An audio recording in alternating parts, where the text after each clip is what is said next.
Sekitar 200 meter lahan milik Dani, 54 tahun, di Kampung Lambaroku, Kecamatan Longa, Aceh Besar pada hari Selasa 21 Juni 2022 petang dimangsa api.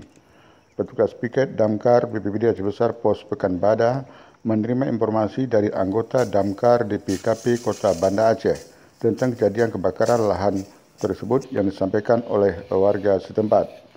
Kepala Pelaksana BPBD Aceh Besar Ridwan Jamil SSMSI mengatakan setelah menerima informasi, petugas Damkar Pos Pekanbadak langsung bergerak ke lokasi kejadian untuk melakukan penanganan kebakaran lahan tersebut. Menurut saksi mata setempat, melihat kobaran api terus menjalar membakar tumpukan ranting dan ilalang yang terus menjalar ke kebun sebelahnya, sehingga langsung menghubungi petugas damkar agar api tidak meluas. Ridwan Jamil menjelaskan dengan kondisi cuaca yang cerah dan terik sehingga api dengan mudah menjalar dan terbakar. Untuk penyebab kebakaran dari pembakaran itu dalam penyelidikan pihak berwajib.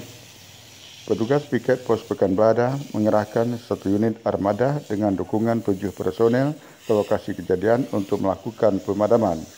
Setiba di lokasi, petugas langsung melakukan pemadaman dan memblokade api sesuai arah angin supaya tidak menjalar ke sisi lain.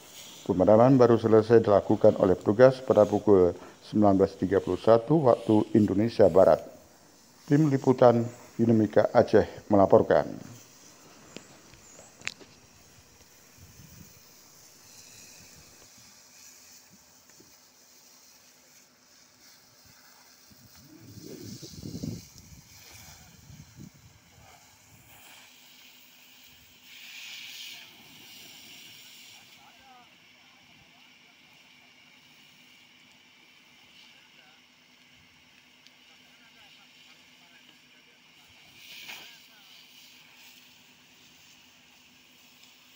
Kebun ya Pak, ada Bapak.